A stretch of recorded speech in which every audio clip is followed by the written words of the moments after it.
نہیں، اس کا قطعاً یہ مطلب نہیں ہے کہ مردوں کی رائے جو ہے اس کی کوئی فضیلت ہے۔ عورتیں بھی ماشاءاللہ بڑی عقل کی باتیں کرنے والی ہیں، اور عورتوں کے مشورے سے ہی بعض آن رسول صلی اللہ علیہ وسلم کے زمانے میں بھی فیصلے ہوئے۔ مردوں کی جہاں صلح حدیبیہ کے وقت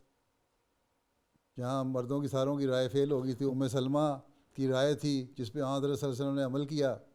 اور اس کی وجہ سے پھر صحابہ جو پہلے اپنی قربانیاں کرنے سے انکاری تھے، انہوں نے فوری طور پہ قربانیاں کر دیں۔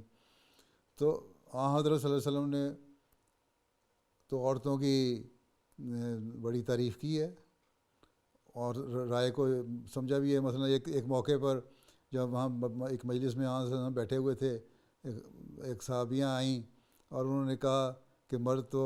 جہاد بھی کرتے ہیں اور مالی قربانیاں بھی بڑھ چڑھ کے کرتے ہیں اور فلاں کام بھی کرتے ہیں، فلاں بھی کرتے ہیں، عبادتیں بھی کرتے ہیں، ہم بھی عبادتیں کرتی ہیں، لیکن ان کے یہ جہاد اور دوسرے ایسے کام ہیں جو وہ باہر کے کرتے ہیں، اس کی وجہ سے ان کو شہادت کا رتبہ ملتا ہے یا وہ ثواب ان کو زیادہ مل رہا ہے، تو کیا ہم بھی اس میں حصہ دار ہیں؟ آن صلی اللہ علیہ وسلم نے صحابہ کو دیکھ کے فرمایا تھا، کیا کوئی ہے مرد جو اس عورت سے بہتر، یا کوئی بھی شخص جو اس عورت سے بہتر عورتوں کی اس طرح وکالت کر سکے؟ اس کا مطلب اس کو انہوں نے بڑا سراہا اس کی بات کو۔ تو یہ کہنا کہ صرف مرد عقل کی بات کرتا ہے اس لیے ہر رائے اس کی اچھی ہے اور اس کو ماننا چاہیے، یہ غلط ہے۔ اس لیے اس کا مطلب صرف یہ ہے کہ مرد جو ہے وہ بحیثیت گھر کا سربراہ ہونے کے ذمہ دار ہے کہ اپنے گھر کے اخراجات چلائے اور اپنے گھر کے ماحول کو اسلامی تعلیم کے مطابق رکھے۔ یہ بھی ہے اسلام میں کہ اگر عورت بھی کمائی کر رہی ہے تو مرد یہ نہ مانگے اس سے پیسے کہ تم خرچ چلاؤ گھر کا یا میرے گھر میں مدد کرو۔ اگر عورت نہیں چاہتی اپنے گھر کا خرچ چلانا تو مرد کا فرض ہے کہ چاہے وہ عورت کمائی کر رہی ہو، اس کی پاس پیسہ ہو، دولت ہو، تب بھی مرد بحیثیت قوام ہونے کے، بحیثیت گھر کا سربراہ ہونے کے اس بات کا پابند اور ذمہ دار ہے کہ وہ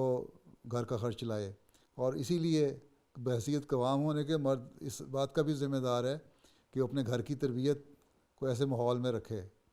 کہ جس سے اس کا ماحول اسلامی ماحول ہو اور بہتر تربیت ہو سکے۔ پھر یہ ہے کہ جھگڑے ہوتے ہیں، بہت سارے گھروں میں اگر جھگڑے ہوتے ہیں تو میں ان جھگڑے کرنے والوں کو بھی بعض دفعہ یہی مثال دیا کرتا ہوں کہ الرجال قوامون علی النساء کا مطلب یہ بھی ہے کہ جہاں جھگڑے ہوتے ہیں عورت اور مرد کے، میاں بیوی کے، مرد کیونکہ قوام ہے، اس کے اعصاب مضبوط زیادہ ہوتے ہیں عورتوں کی نسبت، اس لیے اس کو چاہیے کہ صبر سے کام لے اور بلا وجہ عورتوں سے جھگڑے نہ کرے، اور جو چھوٹی موٹی باتیں ہیں ان کو برداشت کرے اور مان جائے تاکہ گھر کا ماحول پرسکون رہے۔ یہ مطلب ہے قوام کا کہ مرد اپنے مضبوط اعصاب کی وجہ سے خاموش رہے، گھر کا ماحول پرسکون رکھے تاکہ بچوں کی تربیت صحیح ہو سکے۔ مرد کو حق ادا کرنے کے لیے قوام بنایا ہے کہ تم نے عورتوں کے اور بچوں کے حق ادا کرنے ہیں، یہ تمہارے قوام ہونے کی نشانی ہے۔